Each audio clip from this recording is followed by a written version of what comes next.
ये कैसी विचित्र मांग है गुरुदेव। ये वरदान मांगकर तो ससुर ने स्वयं को अमर करने का उपाय कर लिया था।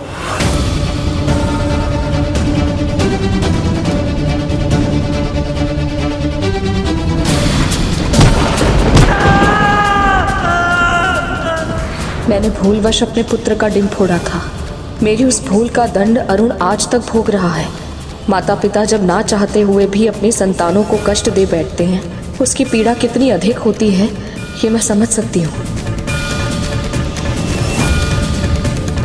तो फिर ये उन असुरों की कैसी भक्ति थी जो अपने ही भगवान को इतना बड़ा कष्ट दे रही थी? प्रभु तो सब जानते थे गुरुदेव, फिर भी ऐसा वरदान क्यों दिया उन्होंने? क्योंकि वो भोलेनाथ हैं देव। उनके लिए सब एक समान। देव दानव, मनुष्य गंधर्व, भूत पिशाच, पशु पक्षी, कभी किसी में कोई अंतर नहीं किया उन्होंने। उनके लिए सब उन्हीं की संतान है। और जब कोई एक संतान घनघोर तपस्या करके अपने पिता से कुछ मांगती तो वो उसे देने में विवश हो ही जाते हैं।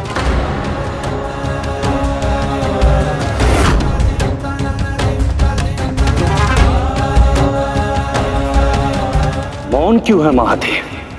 वरदान दीजिए। तुम्हारी ये इच्छा उचित नहीं है गजमुखासुर।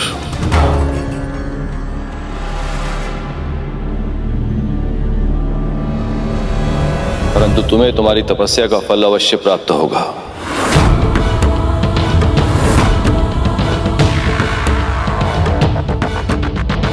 यदि यही तुम्हारी इच्छा है तो मैं इसे अवश्य पूर्ण करूंगा।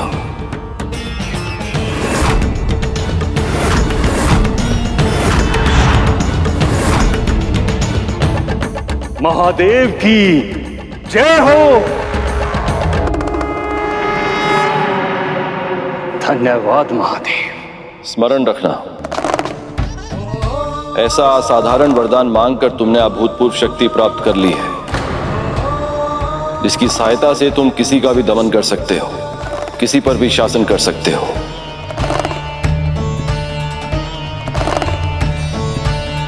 इस क्षमता का अर्थ यह नहीं कि तुम्हें ऐसा ही करना भी होगा।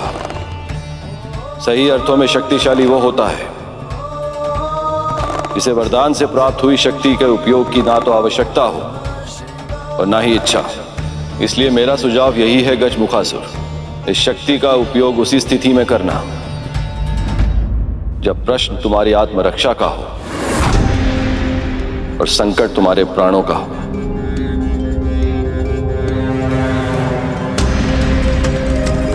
मैं स्मरण रखूंगा महादेव।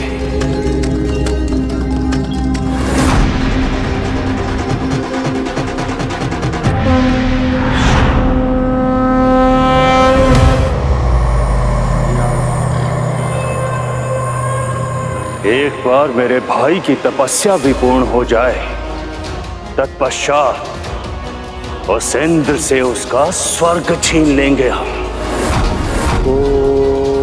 नमः शिवाय।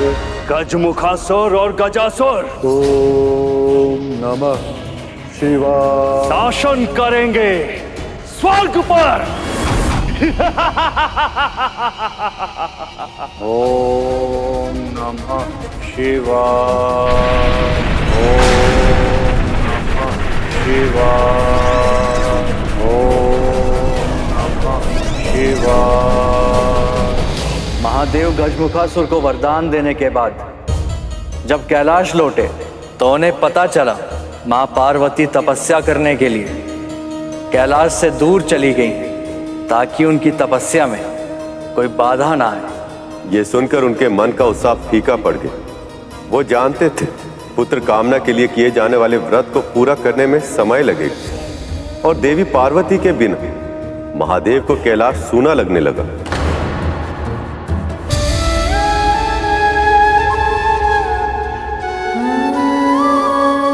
मैं भैया विष्णु के अवतार कृष्ण जैसा ही एक बालक चाहती हूँ जिसे मैं गोद में खिला सकूं। तब तो आपको पुण्य व्रत रखना होगा देवी। जाने से पहले मैं आपसे मिल के गया था पार्वती। आप भी जाने से पूर्ण एक बार मिल तो लेती। ओम नमो नारायणाय। ओम नमो नारायणाय।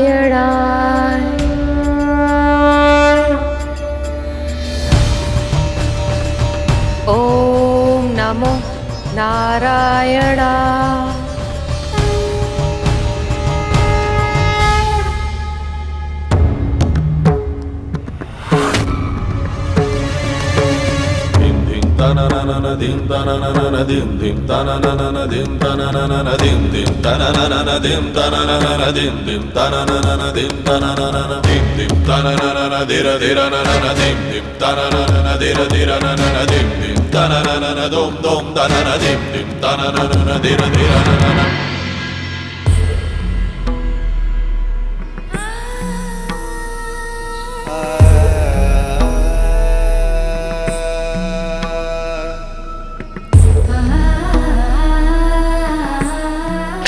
आप क्यों कष्ट कर रहे हैं?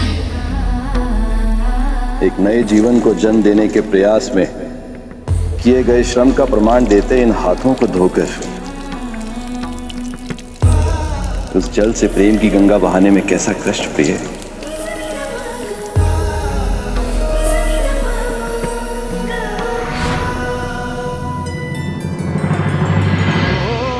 हे प्रिय, आपसे विरह के कारण यह प्रकृति भी उदास है और इसी प्रकार मेरा मन बहुत विचलित हो रहा है। ओम नमो नारायणाय। ओम नमो नारायणाय।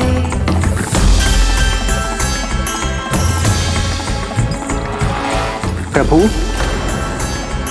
भोजन प्रभु।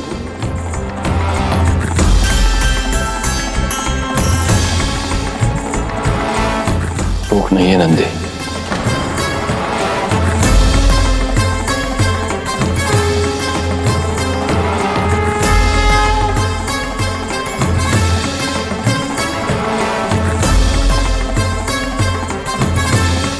ओम नमो नारायणाय। ओम नमो नारायणाय।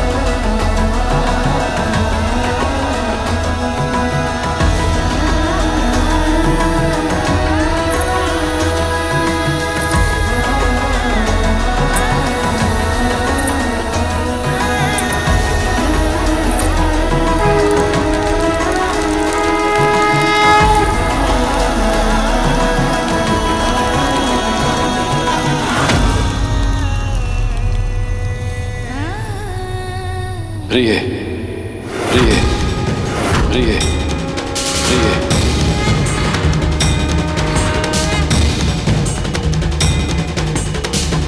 ओम नमो नारायणाय।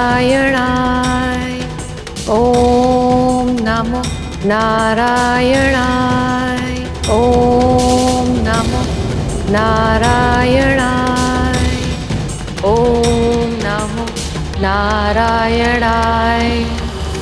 ओम नमो नारायणाय। बहन पार्वती,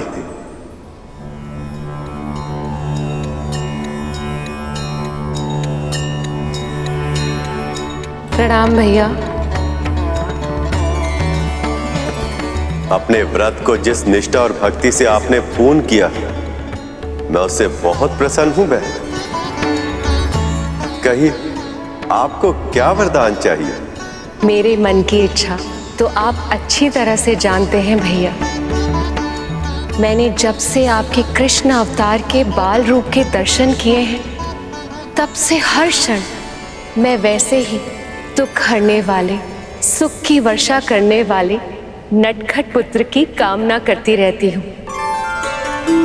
मैं भी ऐसा ही पुत्र चाहती हूँ भैया, जिसकी बाल लीलाएं मन मोह लें, जो ज्ञान गुण का सागर भी हो और मन हर्षाने वाली गागर भी, जिसके दर्शन मात्र से सारी इच्छाएं, सारी मनोकामनाएं पूर्ण हो जाएं। ऐसे वंदनीय पुत्र की मुझे प्राप्ति हो, जिसमें आपके कृष्ण रूप का एक अंश भी हो। यही वरदान चाहती हूँ भैया। ये इच्छा केवल आपके लिए ही नहीं, मेरे लिए भी सुखकारी होगी बहन। बहुत शीघ्र आपको मनवांछित संतान होगी।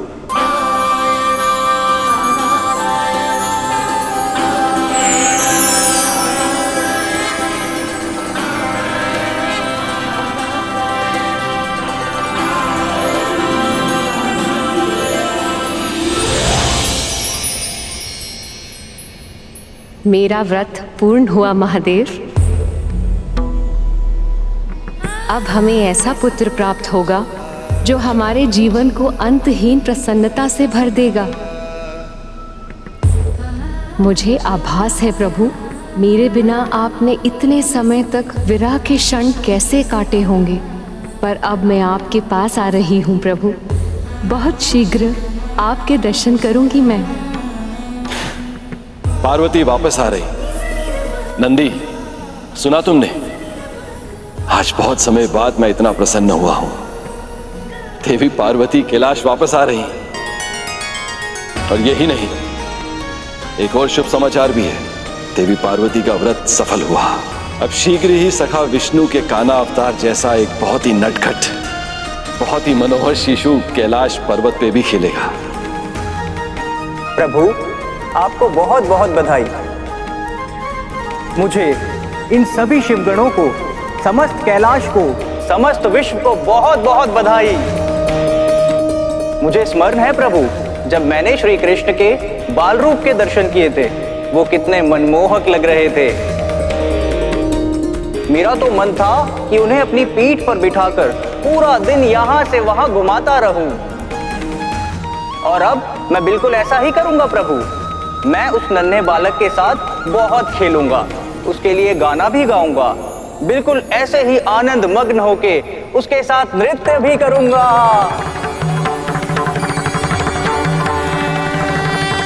बस बस, अब मैं चाहता हूं कि हम देवी पार्वती के आने की तैयारी करें। वो इतने समय के बाद तपस्या करके लौट रही हैं। याद रहे, आते ही उनकी थकान मिट जानी चाहिए। आप निश्चिंत रहिए प्रभु, माँ के स्नान, भोजन, विश्राम, हर आवश्यकता का प्रबंध मैं पहले से ही करके रखूंगा। तुम सब चलो मेरे साथ।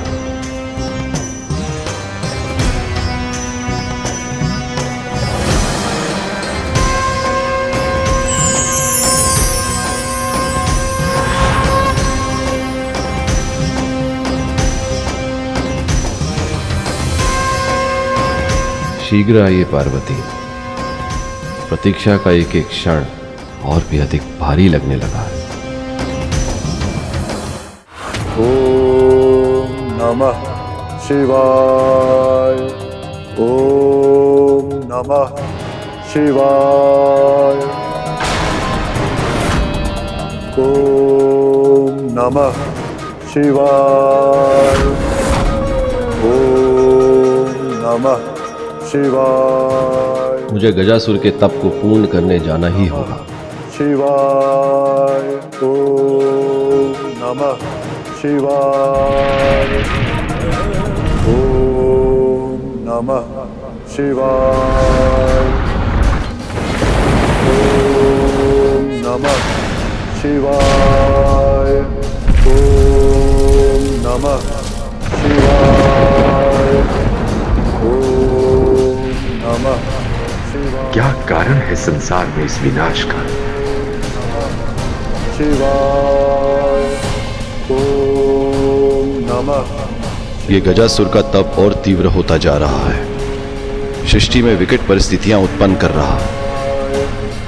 ओम नमः शिवाय। ओम हे नारायण, ये कैसा अनर्थ है? ओम महादेव का ये कौन भक्त है जिसके तप के प्रभाव में सारे संसार में त्राही त्राही मची हुई है। ओम नमः शिवाय। ओम नमः शिवाय। प्रभु, ये तो बहुत प्रसन्नता का अवसर है, किंतु आपके मुख पर चिंता की छाया क्यों प्रभु? गजासुर का तप पूरा हो गया है नंदी, मुझे उसे दर्शन देने जाना होगा। पर प्रभु, अभी तो माँ आने वाली है, आप उनसे मिले बिना कैसे जा सकते हैं? उनसे मिलने की आतुरता तो मेरे मन में भी बहुत है नंदी। यदि शीघ्र ही मैंने गजासुर के तप को विराम नहीं दिया तो इस संसार का हित भी हो सकता है। ओम नमः शिवाय। ओम नमः शिवाय। अब तक तो माँ को आ जाना चाहिए था, इतना विलंब क्यों हो रहा है उन्हें?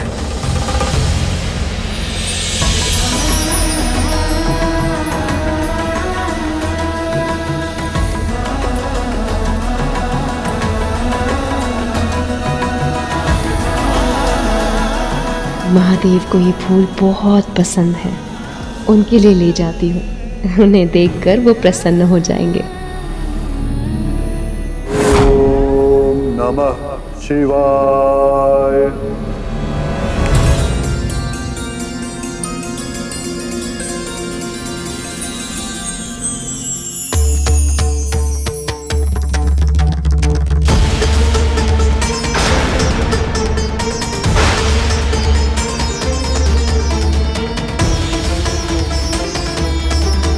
रक्तिम बादल,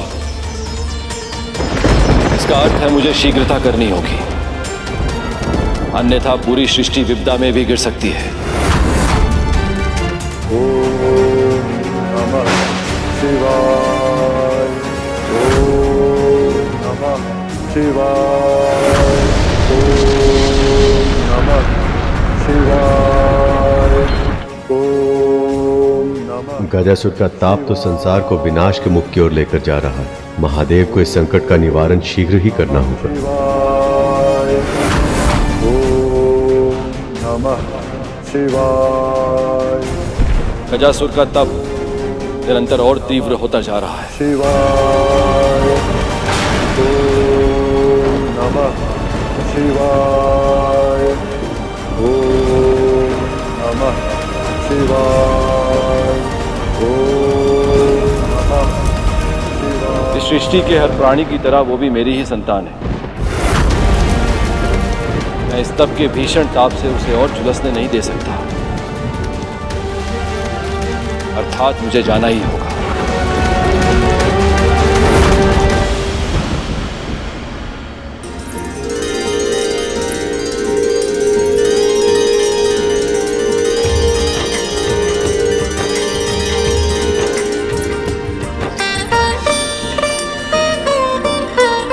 लंबे विरह के बाद होने वाले मिलन की प्रसन्नता से खिले ये फूल, प्रेम की कभी न समाप्त होने वाली आँच से जलते ये दीप, और यहाँ तक कि मेरे प्रिय भोजन की सुगंध, ये सब मुझे बता रहे हैं कि महादेव ने मेरे स्वागत की कितनी विशेष तैयारी की है। परंतु वो स्वयं कहाँ है? ओम नमः शिवाय। ओम नमः शिवाय। ओम नमः शिवाय।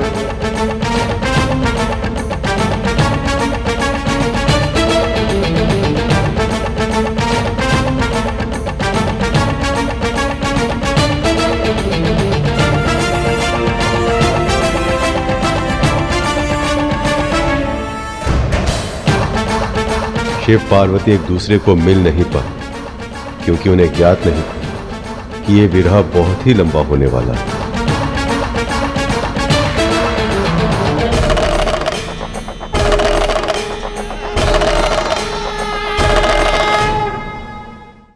कितना निष्ठुर है समय। यदि प्रभु एक क्षण रुक जाते तो कम से कम माँ से भेंट तो कर पाते। कितने समय से वो उनकी प्रतीक्षा कर रहे थे।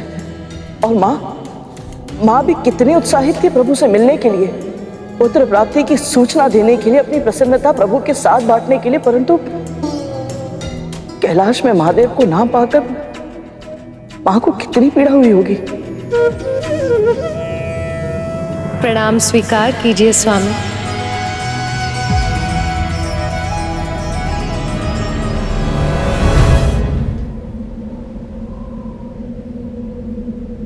ये कैसी लीला रच रहे हैं आप।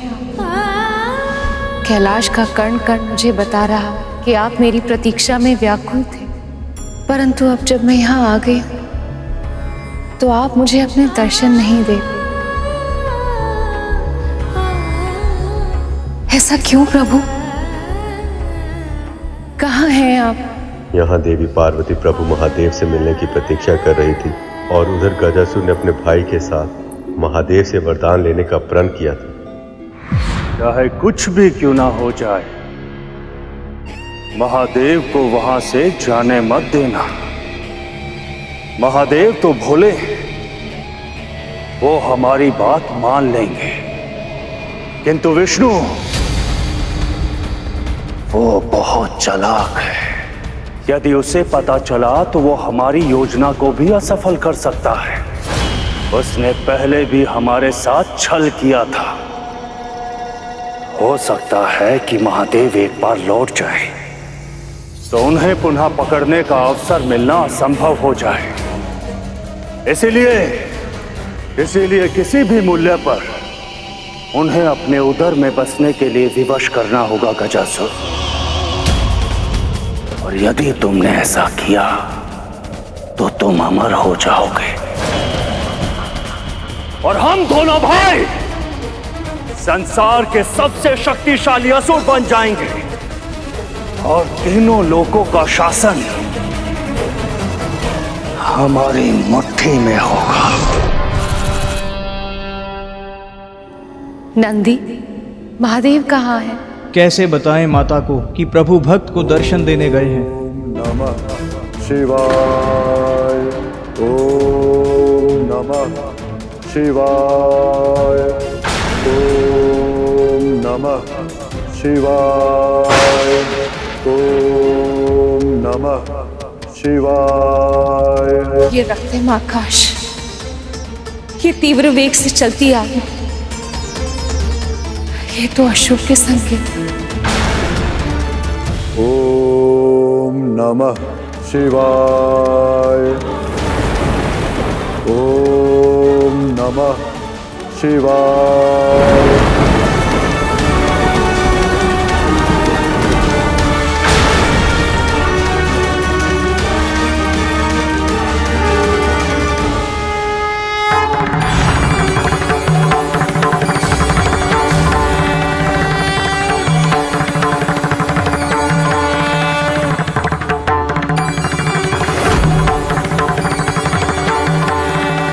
महादेव,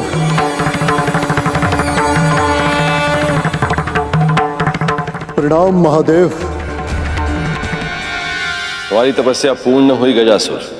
अमरता के अतिरिक्त जो मांगना है मांगो वरदान में। मुझे आपसे 2 वरदान चाहिए महादेव। पहला तो ये कि मेरे तन से निरंतर ऐसी अग्नि निकलती रहे जिसके कारण कोई भी देवी देवता, सुर, गंधर्व, मानव, दानव, ऋषि मुनि कोई भी मुझे छू तक ना पाए।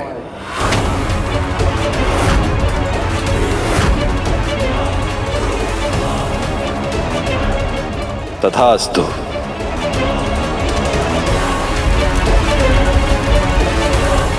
और मेरी दूसरी इच्छा यह है महादेव कि आप मेरे उदर में निवास करें।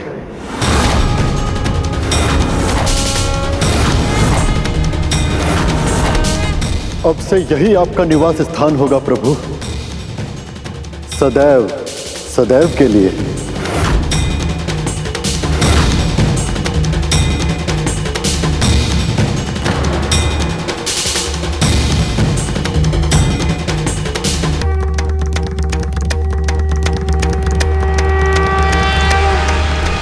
उसने ऐसा वरदान मांगने के बारे में सोचा भी कैसे गुरुदेव?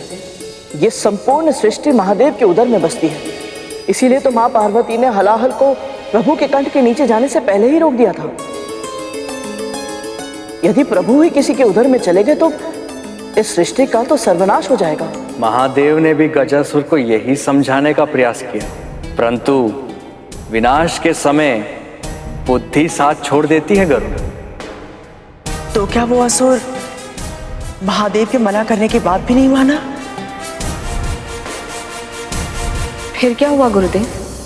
व्रत वो अनुष्ठान है गरुड़ जिसके माध्यम से भक्त भगवान को भी बांध देता है। जब ऋषि सूर्य के उदय होने से पहले अर्घ देने का अनुष्ठान करते हैं तो सूर्य देव को भी अपनी परिक्रमा पूरी करके ठीक समय पे उनके सामने प्रकट होना ही पड़ता है। यही नियम है। इसी अनुशासन से संसार का संतुलन सदा। गजासुर की इच्छा अनुचित अवश्य थी, पर तपस्या की शक्ति से बंधे महादेव उसे अस्वीकार नहीं कर सकते थे। पर हां, उन्होंने गजासुर से एक विनती अवश्य की थी। यदि यही तुम्हारी इच्छा है गजासुर, तो मैं उसे अवश्य पूर्ण करूंगा, परंतु तुम्हें मुझे समय देना होगा। बड़ी तपस्या के बाद आज देवी पार्वती कैलाश लौट रही है और मुझे वहां ना पाकर वो अत्यंत व्याकुल हो जाएंगे। सत्य तो यह है कि मैं भी उनसे मिलना चाहता हूं।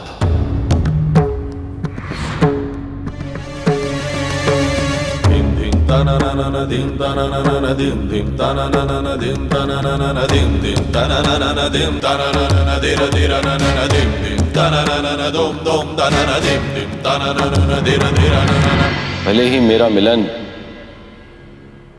एक क्षण का ही क्यों ना हो, भले ही उनसे मिलने के उपरांत मुझे यहां तुरंत लौटना पड़े।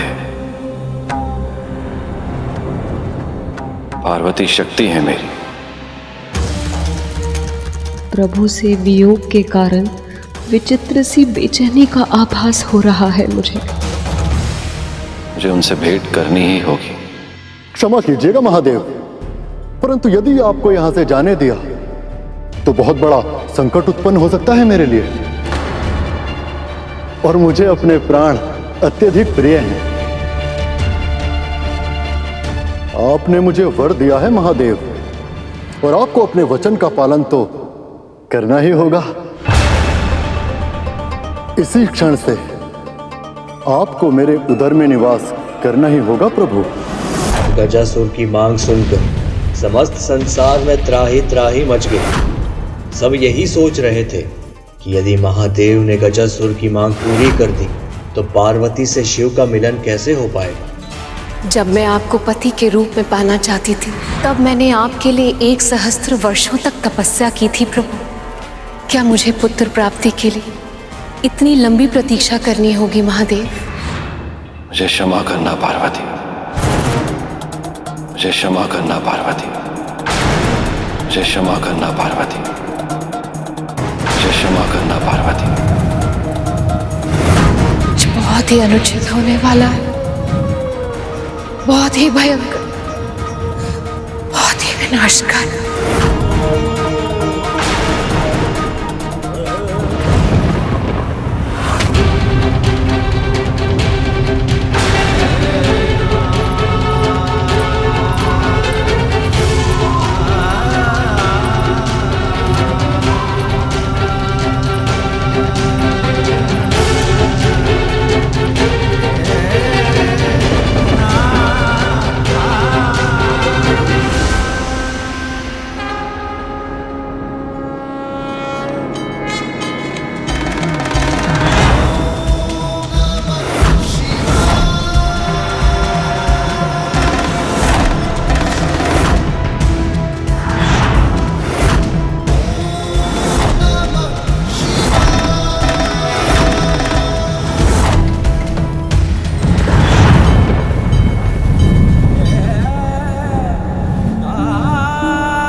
नंदी जी, माता को ये क्या हो रहा है?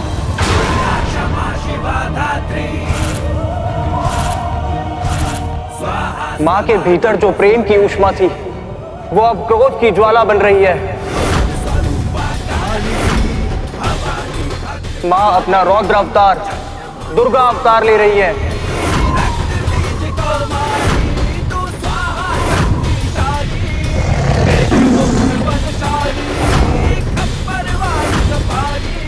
यदि इन्हें रोका नहीं गया तो समस्त संसार को नष्ट होने से कोई नहीं बचा सकता।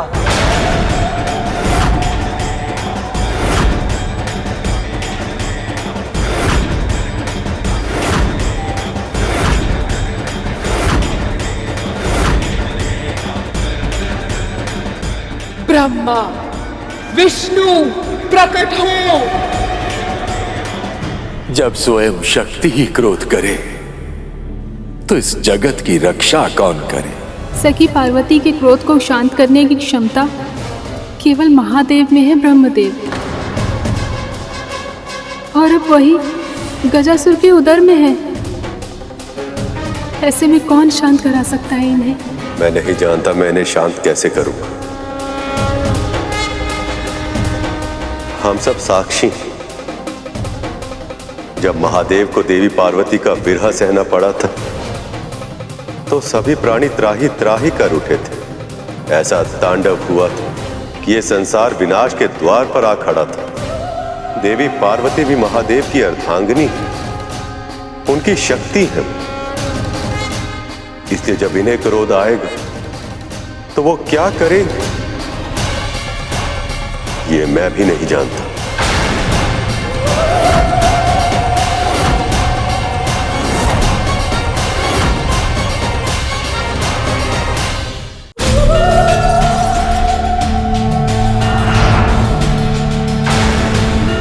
देवी, आपके पास तो हर क्षण का लेखा जोखा होता है। बताइए, कहाँ है महादेव?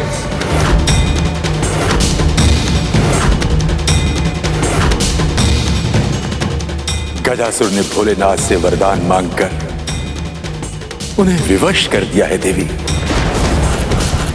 और लिंग रूप में परिवर्तित करके अपने उदर में बसा लिया है।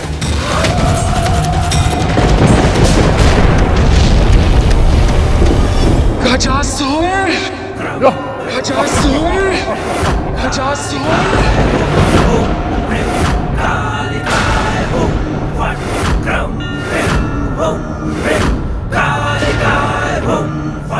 शांत हो जाइए देवी, क्रोध का त्याग कीजिए। इस संसार में सब आपकी ही तो संतानें हैं। उनके बारे में सोचिए देवी। आपके इस रौद्र रूप से सब नष्ट हो जाएगा। शांत हो जाइए। कितने निष्ठुर हैं आप! आप तो इस संसार के संचालक हैं और फिर भी आपने मेरे साथ इतना बड़ा अन्याय कर दिया। मुझे मनवांछित वरदान तो दिया, पर मेरे पति की, अपने सखा महादेव की रक्षा नहीं की आपने।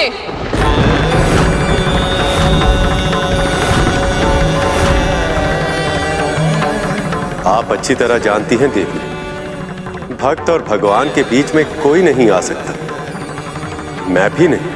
पर भक्ति तो मैंने भी आपकी की थी विष्णु, और आप मेरी भक्ति से प्रसन्न भी हुए थे। फिर मेरी इच्छा के विरुद्ध ये अवरोध कैसे आ गया? आप अच्छी तरह जानते हैं विष्णु कि मैं और महादेव एक दूसरे के बिना अधूरे। ना वो मेरे बिना जी सकते हैं और मेरा जीवन उनके बिना संभव नहीं है। ये भूल आपसे हुई है विष्णु, आपसे हुई है विष्णु, आपसे हुई है विष्णु, और अब आपको ही इसे सुधारना होगा, और अब आपको ही इसे सुधारना होगा।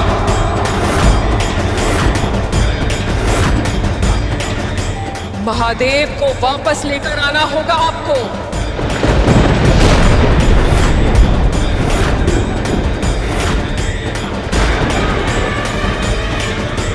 देवी, मैं कैसे? क्यों और कैसे का उत्तर आप स्वयं खोजिए विष्णु, पर कब का उत्तर मैं आपको अवश्य दूंगी।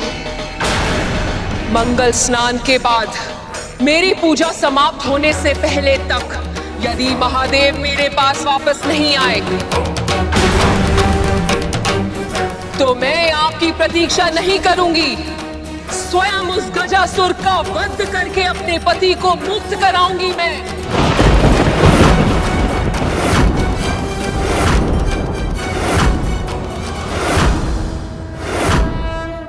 पर स्मरण रखिएगा, यदि मुझे ये करने के लिए विवश होना पड़ा तो समुद्र सूख जाएंगे,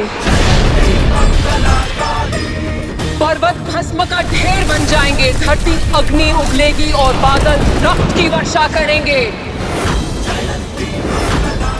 यदि मुझे रौद्र रूप धारण करना पड़ा तो ये संसार नष्ट हो जाएगा विष्णु।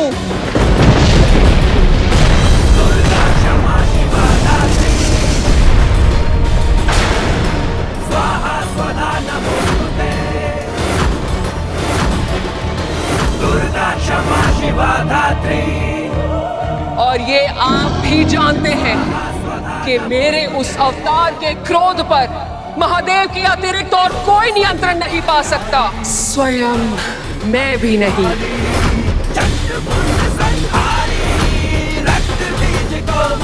तो फिर प्रभु ने क्या किया गुरुदेव? गजासुर का पहला वरदान तो ये था कि उसे कोई छू भी नहीं पाएगा, तो फिर प्रभु विष्णु महादेव को छुड़ाकर कैसे लाए? प्रभु विष्णु के लिए समस्या केवल गजासुर नहीं था, उसका भाई गजमुखासुर भी था, जो सृष्टि में अंधेरा होते ही समझ गया था कि उसके भाई की तपस्या पूरी हो गई और अब वो अपनी शक्तियों का प्रयोग करने के लिए स्वतंत्र है। संसार पर ऐसी भीषण विपदा पड़ी थी जो ना तो किसी ने कभी देखी थी और ना ही सुनी थी। प्रभु विष्णु और ब्रह्मदेव के पास इन दोनों समस्याओं में से किसी का भी समाधान नहीं थी और समय उनके हाथों से सूखी रेत की तरह फिसलता जा रहा है।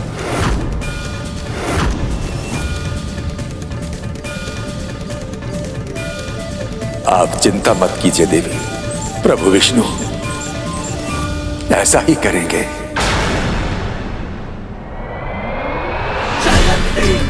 हाँ देवी, जो आवश्यक होगा वो सब करूंगा, पर महादेव को वापस अवश्य लेकर आऊं, समय से पहले और किसी भी मूल्य पर।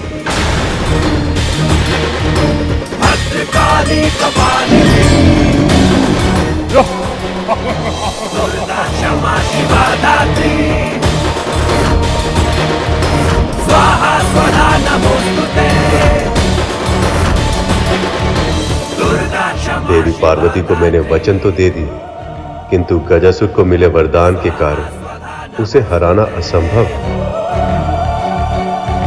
पर यदि देवी पार्वती के मंगल स्नान के पूर्ण होने से पहले मैंने अपना वचन पूर्ण नहीं किया तो इसका परिणाम पूरे संसार को भोगना पड़ेगा। प्रभु विष्णु और ब्रह्मदेव के पास इन दोनों समस्याओं में से किसी का भी समाधान नहीं था और समय उनके हाथों से सूखी रेत की तरह फिसलता जा रहा था, क्योंकि देवी पार्वती अपना मंगल स्नान आरंभ कर चुकी थी।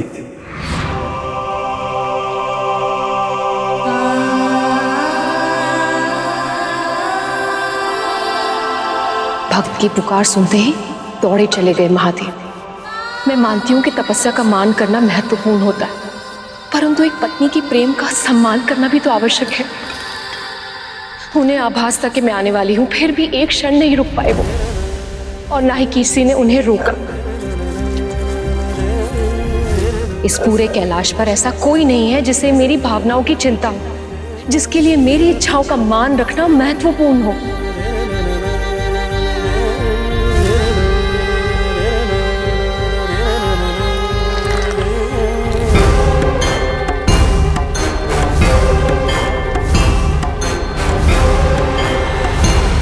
अब जो मेरा पुत्र होगा वो मेरी हर आज्ञा का पालन करेगा। जिस तरह यशोदा का कान्हा उन्हें सताता है, परंतु सबसे अधिक प्रेम भी वो उन्हीं से करता है, ठीक वैसे ही मेरा पुत्र भी मेरे साथ ऐसा ही करेगा। मेरे लिए सबसे टकरा जाएगा वो, डांट पड़ने पर कान पकड़कर क्षमा भी मांगेगा, और यदि उसने शरारत की तो उसे भी मैं ओखली से बांधकर दंड दूंगी। नहीं नहीं, मैं ये नहीं कर सकती, मैं उसे इतना बड़ा दंड नहीं दे सकती। कान्हा माखन चुराता है तो यशोदा उसे डांट देती है, परंतु मैं अपने पुत्र को एक से एक उत्तम व्यंजन बनाकर खिलाऊंगी, और तब तक खिलाऊंगी जब तक उसके पेट के साथ साथ उसका मन नहीं भर जाता। अपने पुत्र के मन, मस्तिष्क, यहाँ तक कि प्राण वायु को भी मैं स्नेह से भर दूंगी। और ऐसे ममता भरी भावना से मां पार्वती ने गढ़ी थी एक अप्रतिम रचना।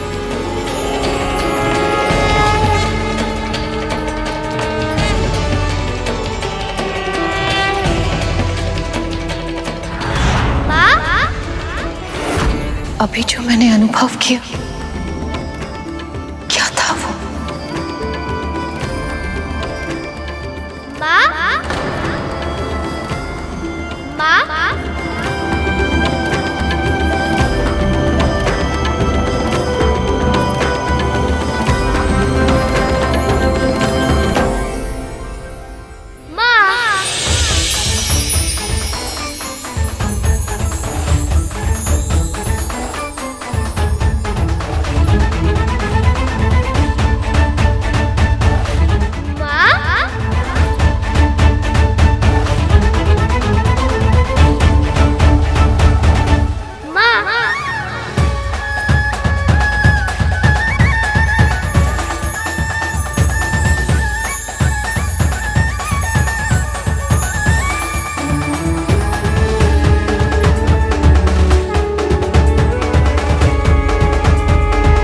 और इस सुंदर बालक को देखकर मां पार्वती ऐसे मोहित हुई कि अपने ही पुत्र को पहचान नहीं पाई।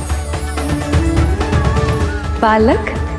ओहो, तू कौन है? यहाँ आजा।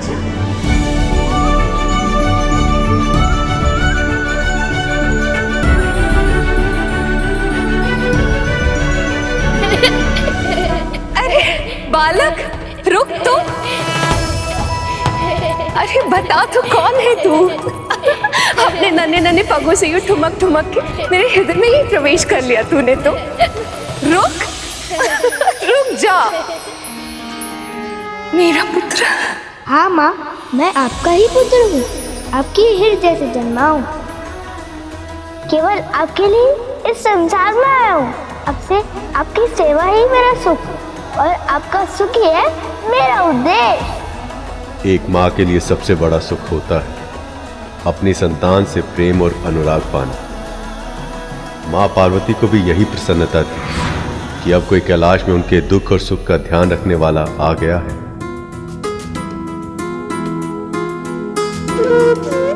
माँ और पुत्र का मिलन तो सदैव ही सुखद होता है, तो फिर आप सभी माँओं की आंखों में आंसुओं का आभास क्यों हो रहा है मुझे? यही तो इस संबंध की विशेषता है गर्ग। वैसे तो देवी पार्वती शक्ति स्वरूपा महादेव के साथ अर्ध नारीश्वर है, अपने आप में हर तरह से संपूर्ण, किंतु जब एक स्त्री मां बनती, अपनी संतान को अपने वश से लगाती, तो उस समय उसे जिस पूर्णता, जिस सुख का आभास होता है, वो केवल एक मां ही समझ सकती है। इस पूरे संसार में एक स्त्री का अपनी संतान को जन्म देने से अधिक सुंदर, अधिक अलौकिक और कुछ भी नहीं कर। और गणेश तो केवल और केवल देवी पार्वती से ही उत्पन्न हुए थे। पर महादेव का क्या हुआ? वो तो अपने पुत्र के जन्म के समय ही उपस्थित नहीं रह पाए। हाँ गुरुदेव, प्रभु विष्णु ने तो वचन दिया था कि माँ पार्वती के मंगल स्नान के बाद उनकी पूजा समाप्त होने से पहले वो महादेव को ले आएंगे। तो फिर उन्होंने अपना वचन पूरा कैसे नहीं किया? गरुड़ सही प्रश्न पूछ रहा है। यही जिज्ञासा और इसका उत्तर ही गरुड़ को वो ज्ञान देंगे जिससे उसको भविष्य में लाभ होगा। गणेश का जीवन हर मनुष्य के लिए मार्गदर्शक होता है और यही ज्ञान गरुड़ का भी मार्गदर्शन करेगा मेरा वाहन बनने में। प्रभु विष्णु के साथ साथ ब्रह्मदेव, देवराजेंद्र, नंदी, श्रृंगी और अन्य शिवगण भी इसी पहेली में उलझे थे जब अपने प्रभु की समस्या का समाधान करने के लिए देव ऋषि नारद वहां आए। नारायण नारायण। महादेव को अपने उदर में बसाकर गजासुर स्वयं को अमर समझने लगा है प्रभु, और उसने घोषणा की है कि अब वो तीनों लोकों का स्वामी है। आज अपना राज्याभिषेक कर रहा है वो, जिसमें उसने स्वर्ग की अप्सराओं और गंधर्वों को गायन के लिए आमंत्रित किया है। यदि देवराज ने इस आमंत्रण को अस्वीकार कर दिया तो इसे वो अपनी सत्ता की चुनौती समझेगा और कल ही स्वर्ग पर आक्रमण कर देगा। नारायण नारायण। प्रभु, यदि ऐसा हो गया तो स्वर्ग को बचाना असंभव होगा, क्योंकि जब तक उसके उदर में महादेव विद्यमान है उसे हराना संभव ही नहीं है। प्रभु, अब हम क्या करें प्रभु? जिसे आप समस्या समझ रहे हैं देवराज, वही तो अवसर है। यदि गजासुर चाहता है कि कला का प्रदर्शन हो तो अब ऐसा ही होगा।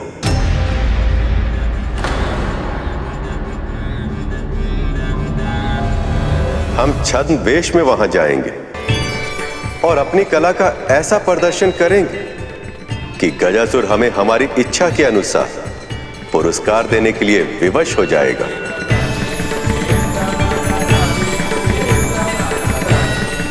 आपकी योजना अद्भुत है, अद्भुत है प्रभु, अद्भुत।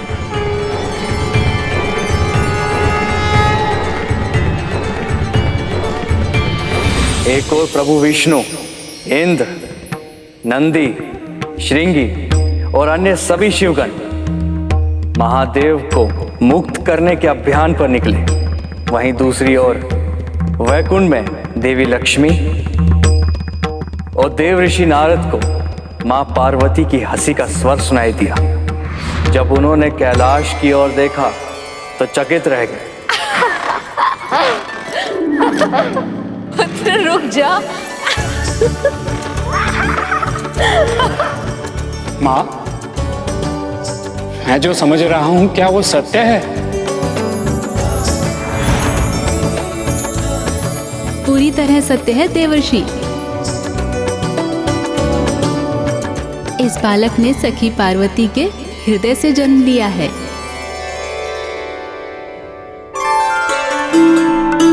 और उनकी इच्छा अनुसार ये भी प्रभु नारायण के श्री कृष्ण अवतार की तरह नटखट और मनमोहक है। सत्य सखी, फिर तो इस बालक को मैं निकट से देखूंगी।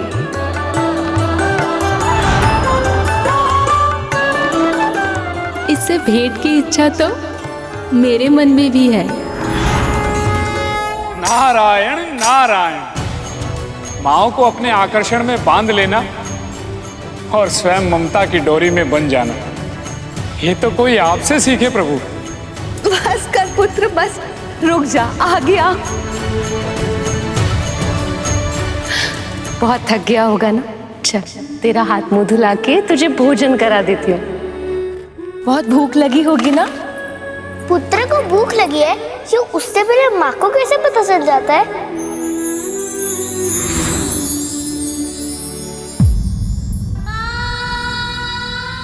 ले गरुड़, भूख लगी होगी ना?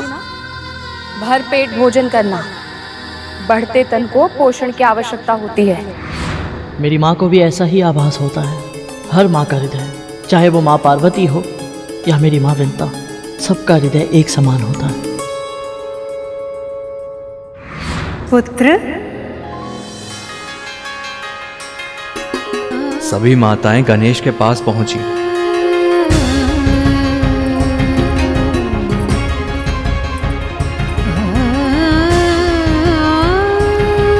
माँ का हृदय पुत्र के उदर से जुड़ा होता है। जब पुत्र को भूख लगती है ना, माँ का हृदय अशांत हो जाता है। फिर माँ को ज्ञात हो जाता है कि पुत्र को भूख लगी है। समझे? बात तो आपने अच्छी नहीं, पर अब है कौन? अरे पुत्र, ये आपकी प्रिय मामी जी हैं, देवी लक्ष्मी। प्रणाम करो। प्रणाम मामी जी। सदा समृद्ध रहो।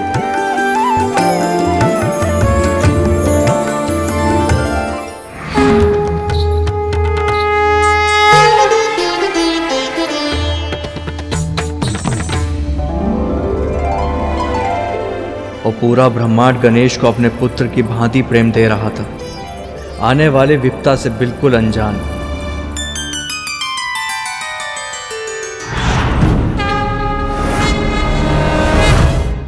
आप सब कौन है? हम तुम्हारी माँ। आओ पुत्र, निकट आओ। आओ पुत्र, हमारे पास आओ।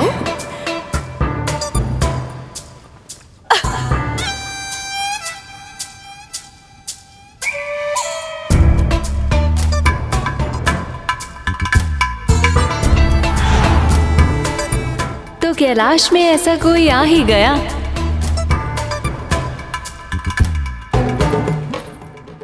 जो महादेव का नहीं, देवी पार्वती का भक्त है। बधाई हो देवी, आपकी तपस्या का फल आपको मिल ही गया। आपने जैसी कल्पना की थी, बिल्कुल वैसा ही पुत्र मिला है आपको। पुत्र, आगे आओ। सच, ये तो मेरी कल्पना से भी अधिक मनमोहक है।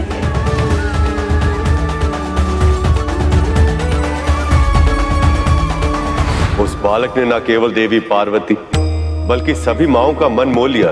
उधर प्रभु विष्णु कथावाचक का छद्म वेश धारण करके देवराज इंद्र, नंदी, श्रृंगी और अन्य शिव गणों के साथ गजासुर की राजसभा के निकट जा पहुंचे। माता पार्वती से किया वचन निभाने और महादेव को गजासुर के उदर से निकालने। वो देख रहे हैं आप सब, वही है गजासुर का स्वर्ण महल।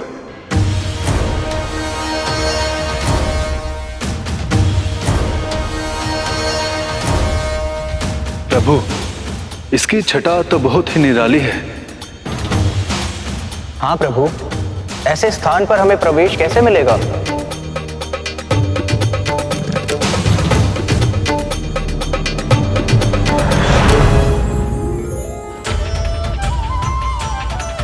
विलक्षण प्रभु, विलक्षण। ये रूप विलक्षण है। बस अब यही आशा है प्रभु कि जिस कार्य की सिद्धि के लिए ये रूप धारण किया है वो पूरा हो जाए। हम महादेव को निश्चिंत ही मुक्त कराएंगे।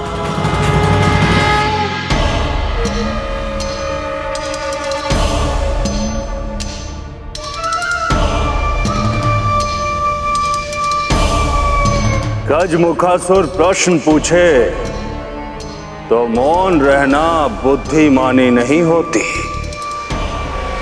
कौन हो तुम सब और यहाँ क्यों आए हो?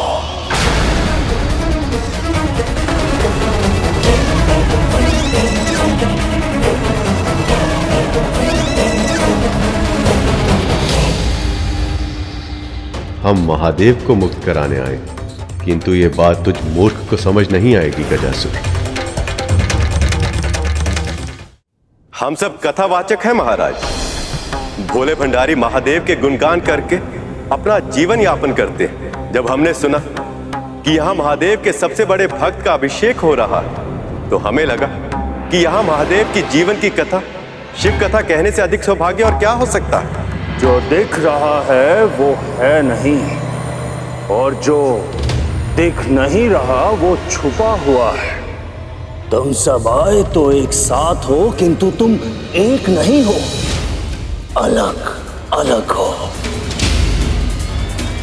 तुम सब अलग अलग हो, एक दूसरे से बिल्कुल अलग। कहीं इसने हमें पहचान तो नहीं लिया?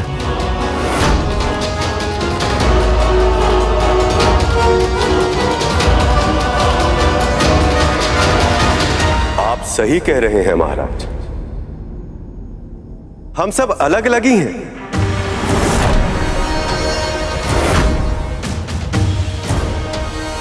यदि हमें कुछ एक समान है तो वो है महादेव के प्रति हमारा प्रेम, हमारी शिव भक्ति।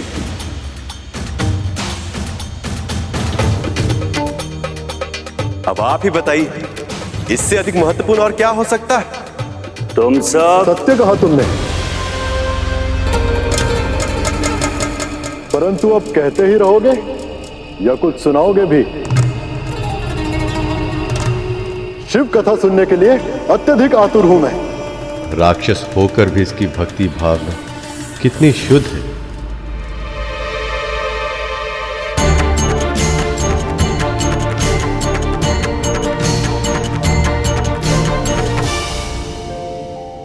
बड़ा विचित्र जग का शासन, बड़ा विचित्र विधान।